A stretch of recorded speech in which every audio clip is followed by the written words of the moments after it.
चौथे श्लोक में भगवान श्री कृष्ण कह रहे हैं कि जो उत्पत्ति करता है और विनाश करता है, तो उत्पत्ति और विनाश को कौन करता है? ब्रह्म। कौन करता है? ईश्वर। उसी के उसी के हाथ में है संसार की उत्पत्ति और विनाश। कौन? परमात्मा के हाथ में ही है कि वही जो है उत्पत्ति करता है और वही जो है विनाश भी करता है। परमात्मा ही जो है उत्पत्ति करता है और परमात्मा ही जो है विनाश करता है। तो इस प्रवृत्ति वाला जो है उसी को अधिभूत कहते हैं। क्या कहते हैं? अधिभूत। ध्यान रखिएगा, जो उत्पत्ति और विनाश करता है, जो सृष्टि की रचना भी करता है और सृष्टि का नाश भी करता है, उसी को अधिभूत कहते हैं। और उसमें यानी कि जो उसमें पुरुष के मतलब जीवात्मा के साथ जो प्राण शक्ति है, जो उसके अंदर आप लोगों के भीतर जो प्राण शक्ति है, उसी को अधिदैव कहते हैं। क्या कहते हैं? अधिदैव। नोट कर लीजिए, बड़ा महत्वपूर्ण विषय है। अधि प्राण को जो है अधिदैव शक्ति कहा जाता है। क्या? अधिदैव। और जो शरीर, जो सृष्टि को बनाता है और सृष्टि का संहार करता है, उसको क्या कहते हैं? अधिभूत। और देहधारियों में कहते हैं कि हे अर्जुन, श्रेष्ठ देहधारियों में मतलब इस शरीर में परमात्मा ही यज्ञ मतलब अधियज्ञ कर रहा, मतलब अधियज्ञ है, अर्थात यज्ञ करने वाला है। तो यहाँ पे परमात्मा को क्या कह रहे हैं? यज्ञ करने वाला। इस शरीर में जो यज्ञ हो रहा है उसको परमात्मा कह रहे हैं कि वही जो है अधियज्ञ है।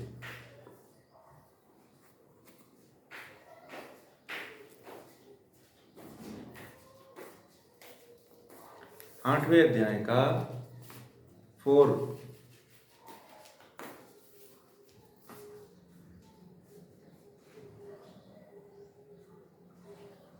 यदि यज्ञ परमा मतलब कि जो उत्पत्ति, ये जो संसार को उत्पन्न कर रहा है, बना रहा है और नष्ट कर रहा है, उन जो भी पदार्थ हैं जो उत्पन्न होते हैं और जिनका नाश होता है, उसको अधिभूत कहते हैं। ठीक है? जो मतलब यहाँ पे पेड़ पौधे, जंगल, जमीन जो उत्पन्न होते हैं उनको अधिभूत कहते हैं। और उस मान लीजिए कि हम लोग भी, हम भी अधिभूत से, पंच महाभूत से ही बने हुए हैं, तो हम भी जन्म लिए हैं, तो हमारी भी मृत्यु निश्चित है। परंतु कह रहे हैं कि इस पुरुष मतलब इस जीवात्मा में जो प्राण शक्ति है, प्राण शक्ति को ही क्या कहते हैं? अधिदैव कहते हैं। क्या बोलते हैं? उसमें जो प्राण जो शक्ति है, जो सबका संचालन कर रही है, उसी को जो है अधिदैव कहते हैं। और कहते हैं कि शरीर में परमात्मा ही अधियज्ञ मतलब यज्ञ करने वाला है। जो शरीर के द्वारा जो भी मतलब श्रेष्ठ कर्म हम कर रहे हैं, प्रकृति है ना, जो प्रकृति के भीतर किसकी शक्ति कार्य कर रही है? प्रकृति के अंदर किसकी शक्ति कार्य करती है? ब्रह्म की। तो जो प्रकृति है वह उस शरीर में परमात्मा, प्रकृति अपना यज्ञ कर रही है कि नहीं कर रही है? मतलब आप 25 से 30 वर्ष तक बढ़ते हो, प्रकृति मतलब आप जिधर जाना चाहते हो उधर प्रकृति लेके जाती है। जैसे मान लीजिए कि आप संसार की तरफ जाना चाहते हो, तो प्रकृति आपको किधर लेकर के जाती है? संसार की तरफ लेकर के जाती है। यदि आप मोक्ष अपवर्ग की तरफ जाना चाहते हो, अर्थात मोक्ष की तरफ जाना चाहते हो, तो प्रकृति आपको किधर लेके जाना चाहती है? किधर लेके जाती है? मोक्ष की तरफ लेकर के जाती है। आप जिधर जाओगे उधर आपको प्रकृति लेकर के जाती है। तो ये उसमें जो, और उसका जो सहायक है, जो सहायता करने वाली है, उसके साथ जो आप मतलब जीवात्मा का जो साथ दे रही है, वह कौन दे रही है? कौन दे रहा है? ईश्वर दे रहा है। कौन दे रहा है? ईश्वर दे रहा है। मतलब वो प्रकृति का साथ कौन दे रहा है? ईश्वर दे रहा है। उसमें ईश्वर है, इसीलिए परमात्मा को यहाँ पे यज्ञ करने वाला कह दिया गया। ठीक है, यहाँ पे क्या कह दिया गया? प्रकृति जड़ है, प्रकृति चेतन नहीं है। यहाँ पे समझने वाली बात है। बहुत से लोगों को ये मेरी बातें भी समझ में नहीं आ रही होगी जो मैं बोल रहा हूँ। कितने लोगों को ये समझ में आ रही बात?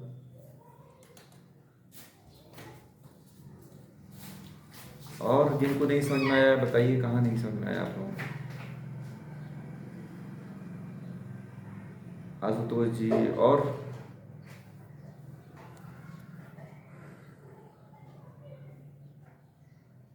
प्रणाम प्रणाम।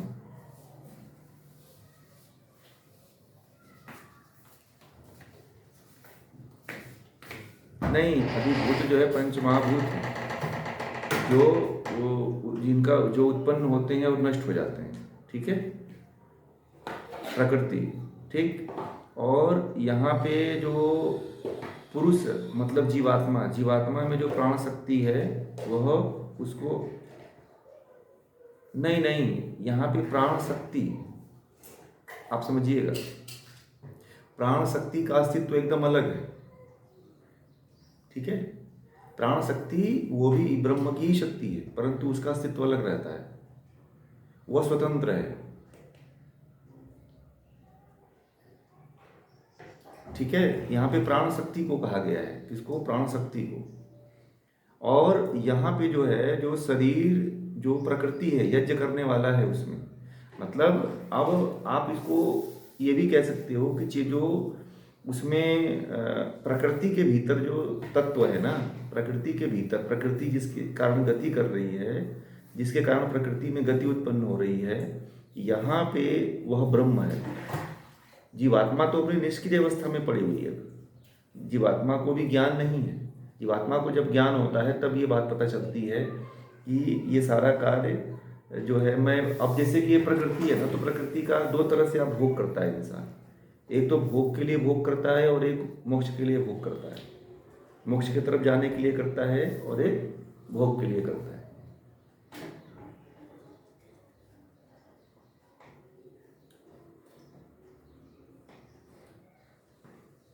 ठीक है,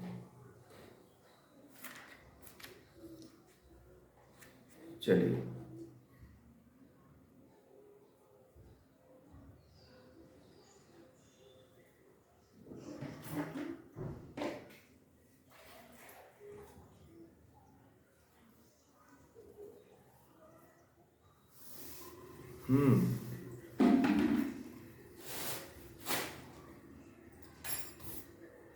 हाँ, जो शास्त्र में विहित है, जो अच्छे कर्म होते हैं, वो जो शास्त्रों में बताया है, वेदों में बताया गया है कि ये कर्म करना चाहिए, वो श्रेष्ठ कर्म कहलाता है।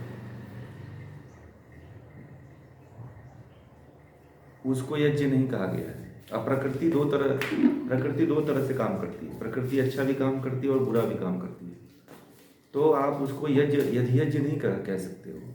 प्रकृति का दो काम ही है। प्रकृति का एक तो भोग की तरफ और दूसरा मोक्ष की तरफ ले जाना काम है। ठीक है, प्रकृति का दो काम है, एक तो भोग की तरफ और एक मोक्ष की तरफ लेके जाना काम है। तो इसमें जो है, इसीलिए यहाँ पे प्रकृति को मतलब शरीर में परमात्मा ही यदि यज्ञ, यहाँ पे शरीर में कहा कि शरीर में जो है परमात्मा ही क्या है, यज्ञ करने वाला है। तो शरीर मतलब संपूर्ण सेल को मान लीजिए, संपूर्ण सेल। तो संपूर्ण सेल में कौन है? बोलिए। जीवात्मा तो जीवात्मा तो एक निश्चित स्थान पे है ना। जीवात्मा तो एक देश ही है, वो हृदय में निवास करती है, परंतु जो ब्रह्म है वो सर्वत्र है। इसीलिए ब्रह्म जो है, जैसे ही आपकी उम्र बढ़ती है, फिर आपकी उम्र को घटाता भी तो है। तो यज्ञ कर रहा है कि नहीं कर रहा है? वो एक तो उत्पन्न करने में यज्ञ कर रहा है, फिर आपके शरीर के एक एक अंग, एक एक सेल को नाश करने में भी यज्ञ कर रहा है। आप यदि ये बात समझ जाते हो कि ये परमात्मा का यज्ञ चल रहा है और हम इस यज्ञ को देख रहे हैं और परमात्मा हमारे साथ लग करके ये ब्रह्म यज्ञ कर रहा है, तो आपको एक उत्सव मनाना चाहिए। ये परमात्मा क्या चीज़ है जो हमारे साथ मिल करके एक महान यज्ञ कर रहा है, और हम हैं कि सोए हुए हैं, संसार में भटके हुए हैं, हमें ये पता ही नहीं। बहुत से लोगों को ये पता नहीं चल पाता है कि परमात्मा हमारे 24 घंटे हमारे साथ में है, और हर क्षण परमात्मा वर्क कर रहा है हमारे साथ में, हर पल परमात्मा हमारा साथ दे रहा है, परंतु हम हैं कि उस चीज़ को मानने के लिए तैयार नहीं, और हम उसके लिए तैयार नहीं हो पाते, इसीलिए उस परमात्मा को नहीं जान पाते हैं।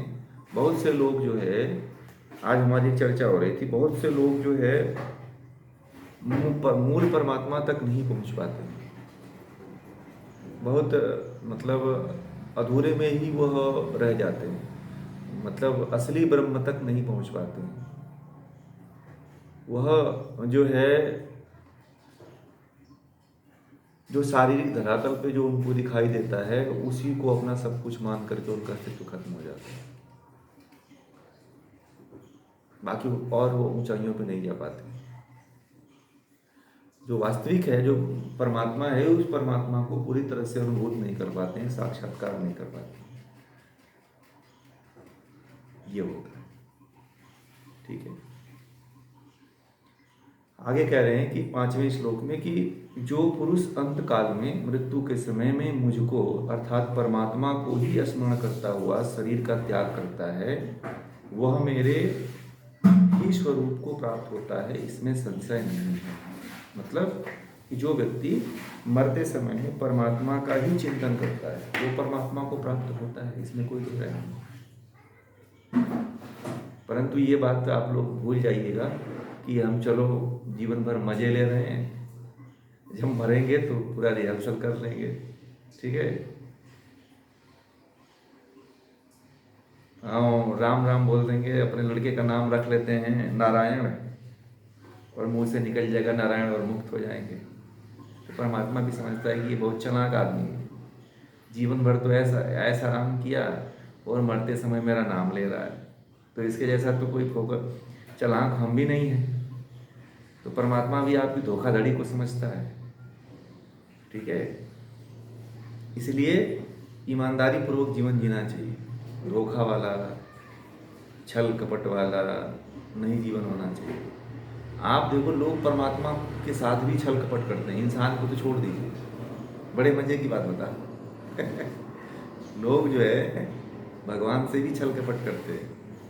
वो सोचते हैं कि चलो अब समय आ गया है, अब चलते हैं, चौथे जब अंतिम समय आता है तो लोग कहते हैं कि अरे इनको बोलो राम राम जपें। ये कोई मरता है तो बोलते हैं राम नाम जपने के लिए बोल दो, भगवत गीता का पाठ करवा दो, रामायण की कथा कहलवा दो।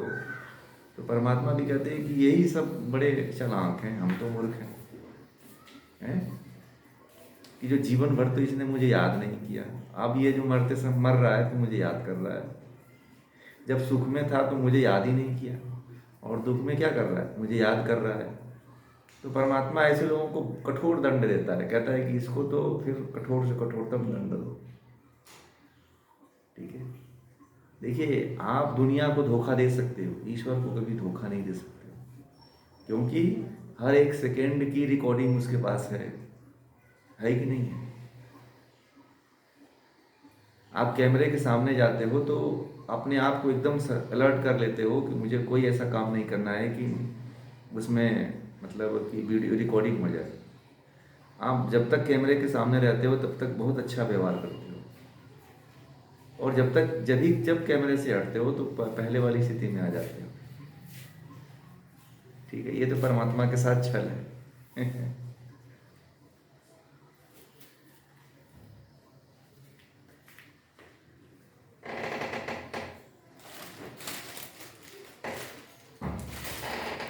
नहीं, दुख में रहने का मतलब ये नहीं है कि आप दुख में पड़े रहो और दुख ही भोगते रहो। दुख में भी रहकर, दुख में हो या सुख में हो, आप हर समय 24 घंटे आपके चित्त में परमात्मा का चिंतन होना चाहिए। ऐसा नहीं, प्रतिदिन होना चाहिए भाई, है कि नहीं? प्रतिदिन होना चाहिए। आप ही एक बात बताओ, आपको आप हैं, आपके घर कोई आ जाए और कह दे कि हम तो आपके पिछले जन्म के भाई हैं, तो आप मानोगे क्या?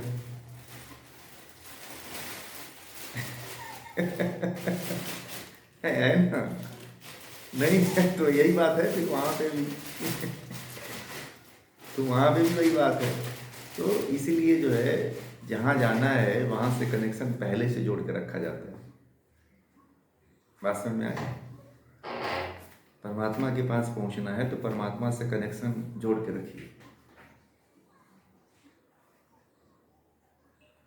हाँ, हाँ, अब आपने जोड़ लिया है, कनेक्शन जोड़ लिया है। अब जाएंगे तो परमात्मा नहीं कहेगा कि ये कोई मतलब बाहरी आदमी है, वो कहेगा कि अपना परिचित आदमी है, इसको बुला लो। ठीक है।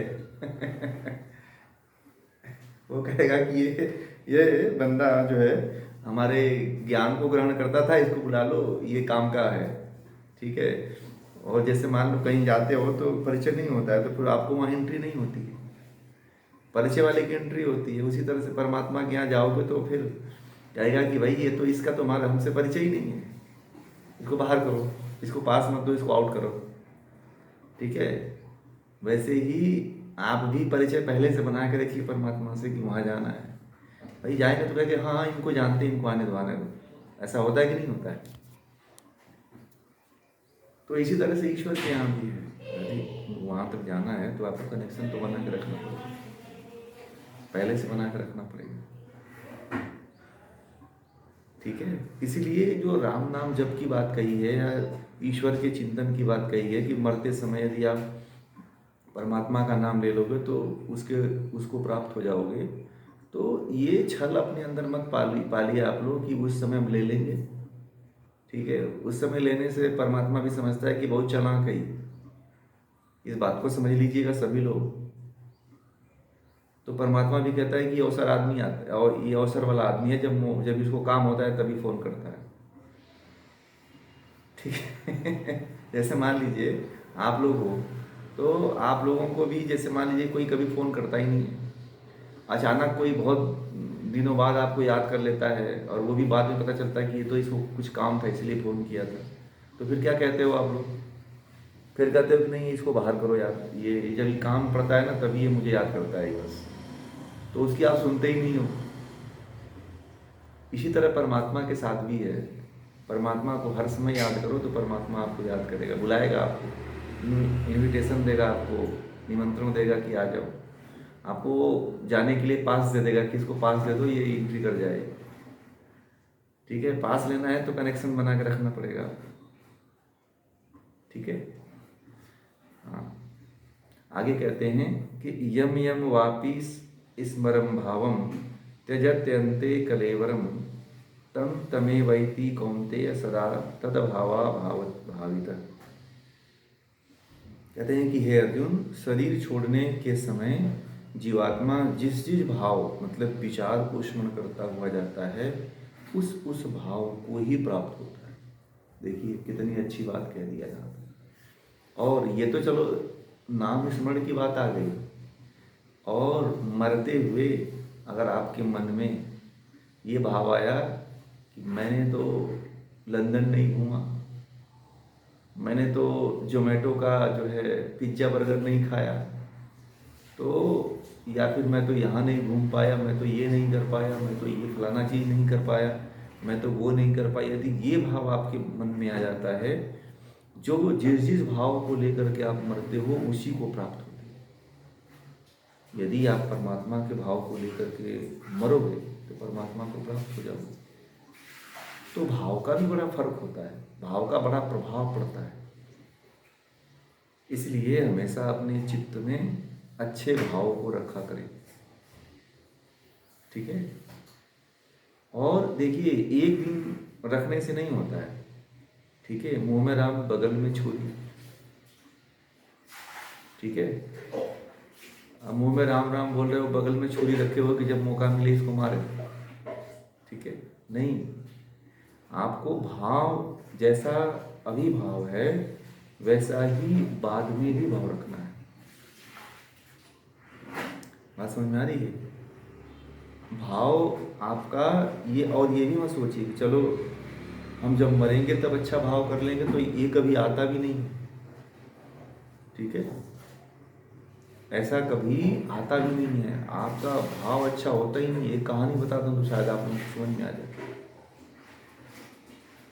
एक कपटी साधु था, ठीक है, और एक बहुत सिद्ध महात्मा थे।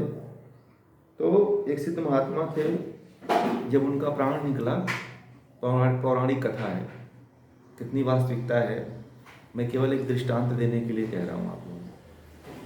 तो जब वो हम मर रहे थे तो उन्होंने जो है ओम का उच्चारण किया। ओम का उच्चारण किया तो उनका प्राण बाहर निकला और उनकी आत्मा जो है बाहर निकली और एक विमान परमात्मा का आया हुआ था, उसमें बैठा और चल दिया। ठीक है, तो जो एक कपटी व्यक्ति था, चोर था, वो इस दृश्य को देख रहा था। ठीक है, उसको पुलिस जो है पकड़ रही थी और वह जो है अपना भेष बदल करके कपटी साधु बना हुआ था, नकली साधु बना हुआ था। तो एक दिन क्या हुआ कि जो है अब धीरे धीरे समय बीतता गया तो सोचा कि अब तो मैं नहीं बचूंगा। लोगों के पुलिस के भय से वो जंगल में अपना वस्त्र बदल करके, भेष बदल करके वो साधु का भेष बना के रहता था। तो वो सोचा कि अब तो मैं बचने वाला नहीं हूँ। और वह जब वस्त्र पहन लिया था तो वस्त्र पहन करके भी गलत विचार, गलत भाव सोचा करता था। और रहते रहते साधु बन करके बहुत से अपनी इधर उधर की चीज़ों को ठीक कर लिया था, परंतु उसके जो भाव थे ना, वह अभी ठीक नहीं थे। तो उसका जब मर रहा था तो उसके मन में ये भाव आया कि जो है वह एक बकरी को काट करके उसके मांस को, बकरी को काटेगा फिर मांस को खाएगा। तो उसके मन में ये भाव आ गया मरते समय, और वह बोल दिया ओम ओम ओम, परंतु भाव आ गया उसके मन में बकरी काटने का। ठीक है, तो अगले जन्म में वह जो है बकरी का जन्म पाया। ठीक है, अगले जन्म में बकरी का जन्म पाया। तो बकरी जल्दी ही बड़ी हो जाती है, 2-4 महीने में, 1-2 महीने में बकरी है ना बड़ी हो जाती है। तो जब वह कटने के लिए गया तो उसको याद आया कि मैं तो पिछले जन्म में साधु था और पिछले जन्म में मैंने तो ओम का जप किया था, फिर मैं बकरी कैसे बन गया। ठीक है, तो यमराज के दूत आए थे और बकरी बना था। बस उसको जो बकरी खरीद के, उसको कोई खरीद के ले गया, उसको काट दिया, और काट दिया तो यमराज के दूत उसको ले गए। और फिर यमराज के पास जब वो गया तो यमराज से पूछा कि ये बताइए, मैं तो मरते समय परमात्मा के नाम को जपा था, तो फिर मेरे मन में ये कैसे भाव आ गया, मैं कैसे बकरी बन गया इस जन्म में। तो यमराज ने कहा कि तुमने मुंह से ओम का जप तो कर रहे थे, परंतु तुम्हारे मन में बकरी काटने की भावना थी, खाने की भावना थी, इसी कारण तुम्हारा जन्म जो है बकरी का हुआ है। तो भाव बड़ा मायने रखता है। ठीक है, आप किस भाव को लेकर के कितने दिनों तक जीते हो, कब तक जीते हो, ये बहुत महत्वपूर्ण बात होती है। इसीलिए भाव को हमेशा सही करिए, आप अपने भाव को अच्छा दिशा दीजिए, अपने मन में अच्छे भावों को जीवित रखिए। ठीक है, नहीं तो फिर आप भी मरने की स्थिति में अपने भाव को नहीं बदल पाओ। ठीक है, इसलिए जीते जी अभी से अपने भाव को बदल के रखो, चाहे अच्छी परिस्थिति आए तो, चाहे बुरी परिस्थिति आए तो, सभी परिस्थितियों में अपने भावों को अच्छा बनाए रखिए। ठीक है,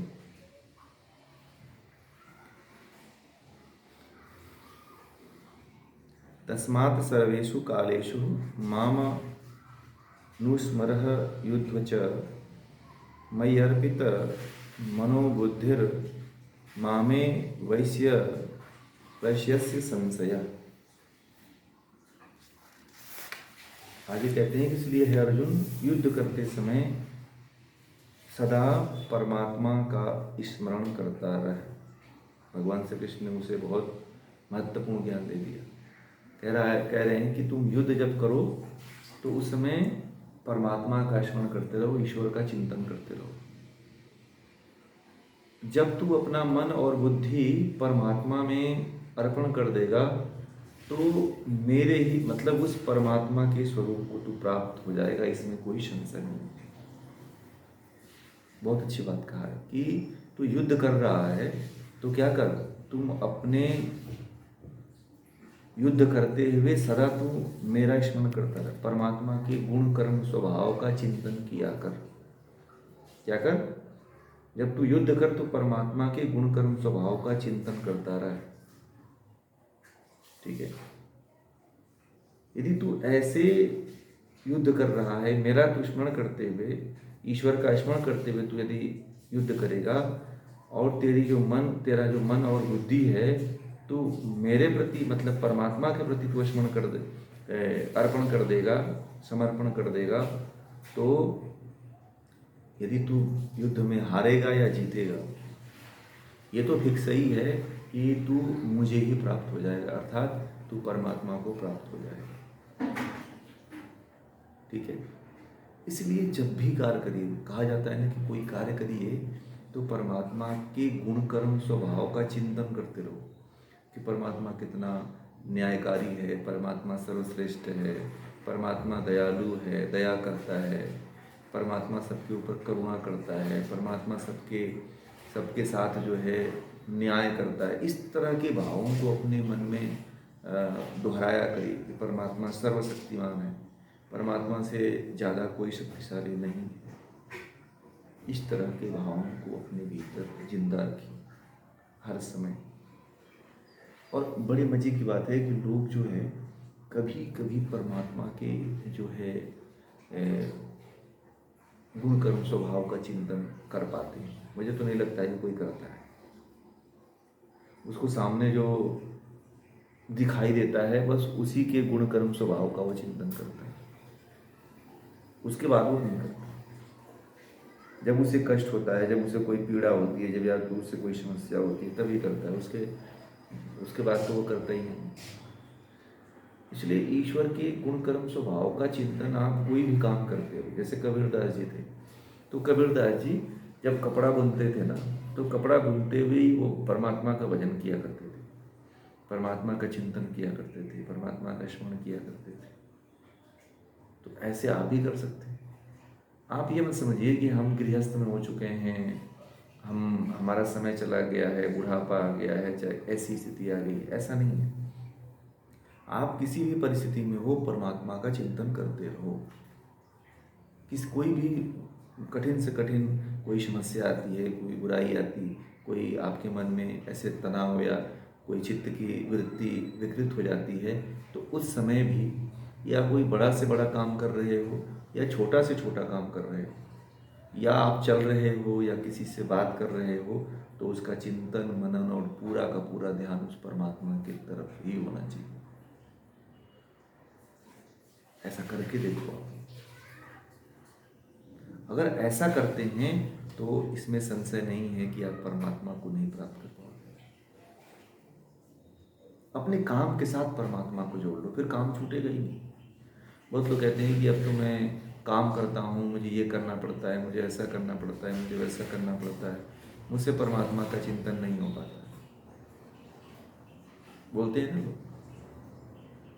कि मैं तो अपने काम में ही बिजी रहता हूँ, परंतु काम से और अन्य चीज़ों से कोई लेना देना नहीं होता है। चाहे आप कुछ भी काम करो, चाहे आप छोटा काम करो या बड़ा काम करो, आपको हर समय परमात्मा का चिंतन करते रहना चाहिए। ठीक है, अब ये मत सोचिए कि हमें कोई बहुत विशेष समय मिलेगा या कोई विशेष अवसर मिलेगा तब हम परमात्मा का चिंतन करेंगे। ठीक है, ऐसा अवसर कभी भी नहीं आने वाला है, जान लीजिए।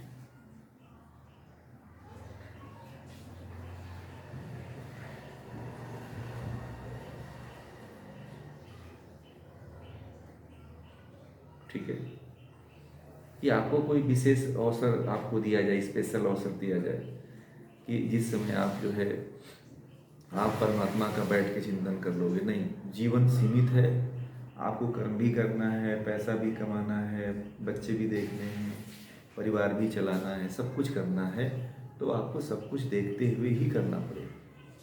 इसलिए उस काम में, उस वर्क में, परिवार में, फैमिली में रहते हुए परमात्मा का चिंतन करते रहिए। ठीक है, आगे अभ्यास योग युक्तेन चेतसा नान्यगामिना परमं पुरुषम दिव्यम याति पार्थानुचिंतयन्। कहते हैं कि हे अर्जुन, योगाभ्यास से युक्त हो अन्य किसी मार्ग पर न जाने वाले चित्त से निरंतर चिंतन करता हुआ परम दिव्य पुरुष को प्राप्त होता है। योगाभ्यास से युक्त, योगाभ्यास क्या है? योगाभ्यास का मतलब क्या समझते हैं आप लोग? सभी लोग योग करते हैं ना इसमें, तो योगाभ्यास का मतलब क्या होता है? बोलिए। आप सब लगभग इसमें बहुत से लोग जो योग करते हैं जानते हैं, तो योगाभ्यास का मतलब क्या होता है? परमेश्वर में, परमेश्वर में ध्यान। हाँ, चलिए ठीक है, और कोई बताएंगे?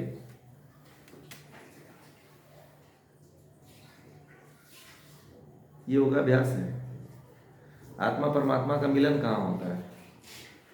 कोई पति पत्नी थोड़ी है कि शादी करके मिल उनका मिलन हो जाता है। बताइए, ये तो बता चुका हूँ आप लोगों को। योगाभ्यास का मतलब क्या? आत्मा परमात्मा का कभी मिलन होता ही नहीं है।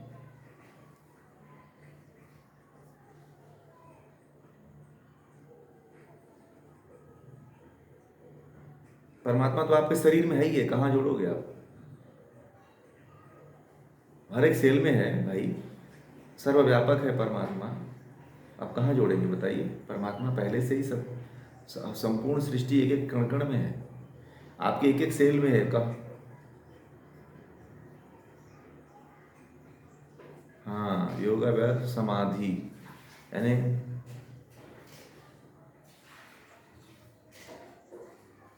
अष्टांग योग। हाँ, बहुत अच्छा। योगाभ्यास का मतलब होता है, हाँ बहुत अच्छा।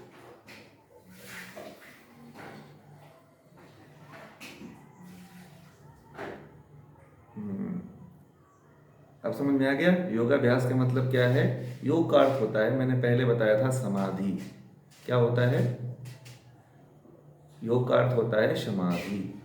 तो क्या महर्षि पतंजलि ने बताया है कि योगाभ्यास किसको कहते हैं? यम नियम आसन प्राणायाम प्रत्याहार धारणा ध्यान समाधि, इन 8 अंगों का अभ्यास करके उस समाधि तक पहुंचना ही योगाभ्यास है। समाधि को प्राप्त करना योगाभ्यास से, ध्यान रखिएगा। आसन करके फ्लेक्सिबल बॉडी बना करके और आसन वाले चैंपियन में जाने से आप योगी नहीं कहलाओगे। ठीक है, खेल में जाकर के प्रतियोगिता में जीत करके आप योगी नहीं कहो। एक खेल है। आसन क्या है? आसन स्थिरता को कहते हैं। आप जितने अभी आप लोग जितने करते हो सब व्यायाम करते हो। क्या करते हो आप लोग? वो अभी तक जितना आप करते हो वो सब व्यायाम करते हो आप। ठीक है, वो क्या है? वो सब व्यायाम है। आसन केवल जो ध्यानात्मक आसन होते हैं वही होते हैं जिसमें आप बैठ करके स्थिरता पूर्वक सुख पूर्वक परमात्मा का चिंतन कर सको। ठीक है, आज के बाद इसको नोट कर लीजिएगा कि योगाभ्यास का नाम लिया जाए तो होता क्या है इसका मतलब। बहुत लोग यही अनुमान लगा लेते हैं कि योगाभ्यास शब्द आ गया तो इसका मतलब जो होगा कि आसन कर लिया, प्राणायाम कर लिया, बस अब योगाभ्यास कर लेंगे तो फिर क्या होगा? हम पर हाँ, समाधि की तरफ जाने के जितने रास्ते हैं उनको अपने लाइफ में अनुकरण करना, उसको अपनाना ही योगाभ्यास है, ऐसा कह सकते हैं। ठीक है, बात समझ में आ गई। अब कहते हैं कि योगाभ्यास से युक्त हो, अन्य किसी मार्ग पर न जाने वाले चित्त से निरंतर चिंतन करता हुआ। मतलब कि जब आप योगाभ्यास करेंगे अर्थात ध्यान लगाएंगे, ठीक है, और समाधि में जाएंगे तो चित्त की वृत्तियों का क्या हो जाता है, निरोध हो जाता है। योगस्य चित्त, महर्षि पतंजलि कहते हैं योगस्य चित्त वृत्ति निरोध। तो चित्त के वृत्तियों का क्या हो जाता है, फिर निरोध हो जाता है। जब चित्त के वृत्तियों का जब निरोध हो जाता है तब जाकर के आप उस दिव्य पुरुष यानी कि दिव्य परमात्मा का आप सही तरीके से चिंतन कर पाते हो, तब जाकर के उसको आप प्राप्त कर पाते हो। बात समझ में आ गई। तो यहाँ पे आपको एक तरह से महर्षि पतंजलि के अष्टांग योग को पूरी तरह से बता दिया गया है। तो और इसमें सबसे अधिक बताया गया है कि चित्त के वृत्तियों को धारणा ध्यान समाधि के द्वारा आप चित्त की वृत्तियों का निरोध करो और फिर परमात्मा का चिंतन करो, उसमें परमात्मा का आनंद लो, अनुभूति करो। दूसरा कोई रास्ता नहीं है। फिर महर्षि पतंजलि से सरल रास्ता कोई नहीं। फिर आपको फिर ढकोसले वाले हैं, ढोंग वाले हैं, पाखंड वाला है, आपको मूर्ख बनाने वाले रास्ते हैं, जिसमें कह दिया जाए अब लोग उसी को दूसरे तरीके से दूसरे पैकेज में आपको दे देंगे, आपको पता ही नहीं चलेगा।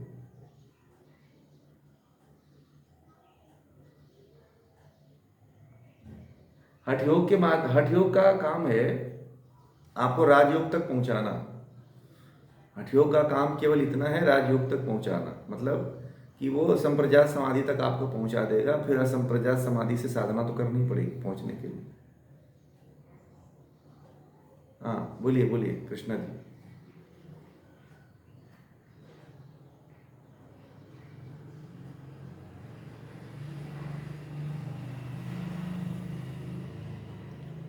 परंतु ये जो मध्यम आपसे हाई लेवल जो हमारा जो लेवल है अभी यही है। जब आपका लेवल बहुत हाई लेवल का हो जाएगा ना, तब स्वाध्याय ईश्वर प्रणिधान तब आप कर सकते हैं। वो जो है ना दूसरे लेवल के व्यक्तियों के लिए बात हुई है। योग दर्शन में तीन तरह के साधकों की बात हुई है। एक तो जो सबसे निम्न कोटि के साधक हैं, जो अभी कहीं नहीं पहुंचे हुए हैं, उनके लिए अष्टांग योग है। और जो अष्टांग योग की साधना करते करते समाधि तक पहुंच करके वो मर गए, तो उनके लिए क्रिया योग का अभ्यास बताया जाता है, तप स्वाध्याय ईश्वर प्रणिधान। और उसके बाद जो है, जो तप स्वाध्याय ईश्वर प्रणिधान का अभ्यास करते करते जो मर जाते हैं, उनके लिए सबसे उच्च जो साधना बताई जाती है अभ्यास और वैराग्य। ये महर्षि पतंजलि योग दर्शन में बताते हैं। तो उनको केवल अभ्यास और वैराग्य करना पड़ता है बस। जो पूरे जन्म का संस्कार होता है तो उसके आधार पर उनको अभ्यास करना, वैराग्य लेकर के अभ्यास करना पड़ता है योग की क्रियाओं का, तो जल्दी मोक्ष मिल जाता है। ये तीन रास्ता है, ठीक है। परंतु आपको गुजरना तो पड़ेगा इसी मार्ग से, चाहे आज चलो चाहे कल चलो, चाहे इस जन्म में चल लो फिर चाहे दूसरे जन्म में चलो, चलना तो पड़ेगा यहीं से। आप कोई दूसरा मार्ग वेदों के द्वारा ऋषियों ने नहीं बताया। सबसे इजी रास्ता मुझे लगता है कि यही है, महर्षि पतंजलि का रास्ता। और भगवान श्री कृष्ण यही रास्ता महर्षि कपिल का भी है, यही रास्ता महर्षि पतंजलि का भी है, सांख्य का भी यही रास्ता है, महर्षि पतंजलि का भी यही रास्ता है, वेदों का भी यही रास्ता है। अगर बहुत से रास्ते हैं परंतु आप भटक जाओ। और यहाँ पे बहुत से लोग रास्ता बताते हैं कि ये मार्ग अपना लो, ये मार्ग अपना लो, ऐसे में अपना लो। कोई कहता है कर्म के मार्ग पे चल लो। तो और जो दर्शन है वो कहते हैं कि निष्काम कर्म कर लो तब भी मुक्ति नहीं मिलने वाली, वेदांत दर्शन कहता है, ठीक है। तो इसलिए सबसे आसान और सबसे इजी रास्ता तो यही लगता है। थोड़ा सा प्रयास करिए ना, चलने में बड़ा आनंद आता है इस रास्ते पे, आपको ही फिर आनंद आने लगेगा। अभ्यास वैराग्य के स्तर अब तक अभी पहुँचे नहीं हैं, समाधि के स्तर तक पहुँचे रहेंगे, तब आप तब स्वाध्याय ईश्वर प्रणिधान करके पहुँच जाएंगे। प्रत्याहार ही अभी सिद्ध नहीं है, सबसे बड़ी बात तो ये है। प्रत्याहार सिद्ध कर लीजिए तो तब स्वाध्याय तक पहुँच जाएंगे। न अभी आसन सिद्ध है, न प्राणायाम सिद्ध है, न प्रत्याहार सिद्ध है। अभी इंद्रियां कहाँ विषयों में भटक रही हैं, विषयों की तरफ दौड़ रही हैं, फिर वो संभव नहीं हो पाता है।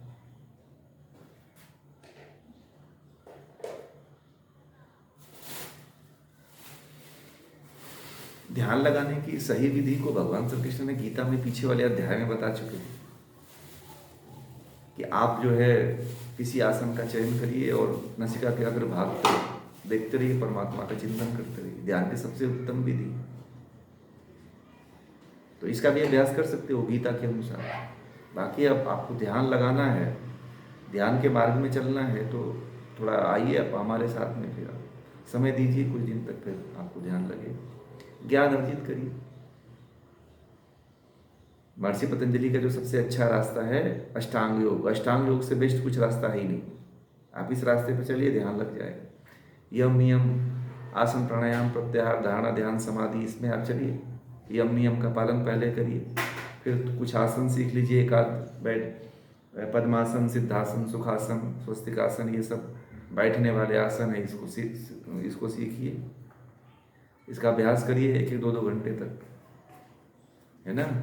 और उसके बाद से प्राणायाम का भी अभ्यास करिए। फिर आहार का जो है युक्त आहार विहार का आप चयन करिए कि क्या हमें लेना है, क्या नहीं खाना है, क्या खाना है। फिर प्राणायाम सिद्ध करिए, उसके बाद प्रत्याहार को, फिर प्रत्याहार सबसे महत्वपूर्ण विषय है। प्रत्याहार यदि सिद्ध नहीं हुआ तो फिर ध्यान में जा ही नहीं सकते हैं, धारणा लगा ही नहीं सकते हैं। तो एक एक स्टेप से चलेंगे तो आप ध्यान लगा लेंगे, परंतु एक एक स्टेप से चलेंगे, ठीक है। अगला है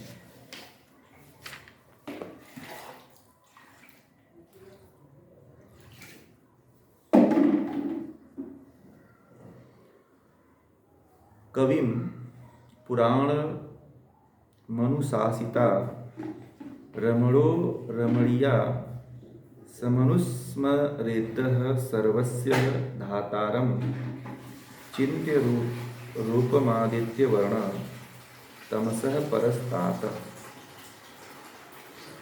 जो मनुष्य सर्वज्ञ अनादि, सर्वज्ञ जो सब कुछ जानता है, अनादि जिसका कभी प्रारंभ ही नहीं है, सबको नियंत्रण में रखने वाला, क्या वो सबको अपने नियंत्रण में रखने वाला है। सूक्ष्म से भी सूक्ष्म, माने कि सूक्ष्मतम कह लीजिए परमात्मा को, सूक्ष्म से भी सूक्ष्म, या तो कह लीजिए कि सूक्ष्मतम, सबको धारण करने वाला। जितना ब्रह्मांड, सूर्य चंद्रमा तारे पृथ्वी ग्रह उपग्रह नक्षत्र, सबको धारण करने वाला कौन है? परमात्मा है। धारण करने वाला तथा पोषण करने वाला, उनको भोजन देने वाला, उनको दूध देने वाला, अन्य आहार, अन्न देने वाला, आहार देने वाला, अचिंत्य स्वरूप और सूर्य की भांति सब ओर ज्ञान का प्रकाश करने वाला, अविद्या से परे ऐसे पुरुष को स्मरण करता है। मतलब कि जो मनुष्य, अब देखिए परमात्मा को कैसे स्मरण करना चाहिए, तो यहाँ पे एक एक शब्द बताए हुए हैं, उसके माध्यम से आप परमात्मा को स्मरण कर सकते हैं। कैसे स्मरण कर सकते हैं? तो कहते हैं कि परमात्मा क्या है? सर्वज्ञ है। क्या है? परमात्मा क्या है? परमात्मा सर्वज्ञ है, सब कुछ क्या करता है? परमात्मा सब कुछ जानता है, और परमात्मा अनादि है, यानी कि स्वयंभू है, इसका कभी प्रारंभ नहीं हुआ है। परमात्मा क्या है? परमात्मा का कभी प्रारंभ हुआ ही नहीं है, न इसका जन्म हुआ है, न इसकी मृत्यु होती है। इसका चिंतन करो। फिर कहते हैं कि सबको नियंत्रण में रखने वाला है। संसार में जितने भी जीव जगत है, प्राणी जगत है, उन सबको नियंत्रण में रखने वाला कौन है? वह ब्रह्म है। ऐसे चिंतन करो कि हे परमात्मा, आप ही संपूर्ण जड़ जगत को नियंत्रण में रखते हो। ऐसा चिंतन करो। फिर सूक्ष्म से भी सूक्ष्म हो, मतलब आप इतने सूक्ष्म हो कि सूक्ष्म को भी सूक्ष्म किया जाए तो उससे भी सूक्ष्म हो जाते हैं। मतलब एक इलेक्ट्रॉन प्रोटॉन को भी अगर आप कट करोगे तो उसमें से भी हजारवां गुना परमात्मा है। फिर कैसे देखोगे? परमात्मा को देख ही नहीं पाओगे। और सूर्य की भांति सब और ज्ञान का प्रकाश करने वाले हैं। मतलब कहते हैं कि सूर्य की भांति, कह रहे हैं कि सूर्य की भांति सब और ज्ञान का प्रकाश करने वाले हो। परमात्मा को कहा गया है कि वह जो परमात्मा है वह जैसे सूर्य संपूर्ण ब्रह्मांड को प्रकाशित करता है, उसी तरह से जो है ईश्वर जो है संपूर्ण ब्रह्मांड में जो मनुष्य है, मनुष्य जाति को, जीव जगत को जितना ज्ञान चाहिए, जितने कर्म के अनुसार जितना जिसकी जैसी योनि होती है उसको वैसा वैसा ज्ञान परमात्मा देता है। तो सबको ज्ञान देने वाला वो है। ऐसे चिंतन करो और कहो कि अविद्या से परे है। मतलब वो परमात्मा अविद्या मतलब अज्ञान से परे, उसके पास अज्ञान है ही नहीं। परंतु जीवात्मा के पास क्या है? हमारे पास क्या है? हमारे पास क्या है? हमारे पास बहुत सी अविद्या है, बहुत सी अज्ञानता भरी पड़ी है। परंतु उस परमात्मा के पास जो है अविद्या है ही नहीं है, उसके पास अज्ञानता है ही नहीं है। वह संपूर्ण ज्ञान से भरा हुआ है। हम तो इस संसार में हैं, यही अविद्या का कारण है। सबसे बड़ी अविद्या तो यही है कि अब तक हम इस संसार में हैं। ये सबसे बड़ी अविद्या तो यही है। इससे बड़ी अविद्या तो कुछ हो ही नहीं सकती कि अभी हम इतने अंधकार में हैं कि हमें यही नहीं पता है कि हम बहुत बड़े अंधकार में हैं। इसलिए ये सबसे बड़ी अविद्या है। ठीक है, ऐसे चिंतन करिए। और ऐसे पुरुष का जो मनुष्य स्मरण करता है वह जब देह छोड़ता है ना तब उसको मुक्ति मिलती है। तो परमात्मा का चिंतन भी भगवान श्री कृष्ण बता रहे हैं कि ऐसे करना चाहिए। ठीक है, तो इस तरह से जैसे इसमें बताया है 9वें श्लोक में भगवत गीता के 8वें अध्याय के, उस तरह से परमात्मा का चिंतन होना चाहिए। यदि आप इस तरह से परमात्मा का चिंतन नहीं करते हो, आप लीला देखते हो कि भगवान ने ऐसा किया वैसा किया, कहानी को अपने मन में दोहराते हो, तो फिर परमात्मा का चिंतन नहीं करते हो आप। जो कहानी आज घटित हुई है वो हजारों लाखों वर्ष पहले भी घटित हो चुकी है।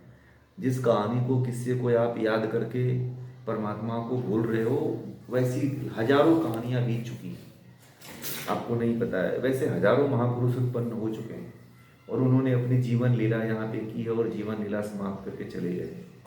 इसलिए कहानियाँ और किस्से याद करके परमात्मा का आप स्मरण कर रहे हो, इस भूल में मत रहना कभी। परमात्मा का यदि चिंतन करना है तो जो अभी बताया 9वें श्लोक में, उसी तरह से परमात्मा का चिंतन करना चाहिए। आप सभी ऐसे ही करते हो कि कोई कहानी है, कोई कथा है तो आप उसको याद कर लेते हो, तो कहते हो कि हम तो परमात्मा का चिंतन करते हैं, परमात्मा का हम तो ध्यान करते हैं, परमात्मा का हम तो स्मरण करते हैं। ऐसा भ्रम लोगों के बीच में बना हुआ है, बहुत बड़ा भ्रम, बहुत बड़ा भ्रम। इसलिए परमात्मा के वास्तविक स्वरूप का चिंतन होना चाहिए, उसके गुण कर्म स्वभाव का चिंतन होना चाहिए, जो अभी इसमें बताया है। आगे भी है, आगे भी परमात्मा के, परंतु ये 9वां श्लोक के माध्यम से आप परमात्मा का चिंतन कर सकते हैं। उसके गुण कर्म स्वभाव का इसमें पूरा वर्णन दिया हुआ है। ठीक है, तो आज इतना ही रहने देते हैं।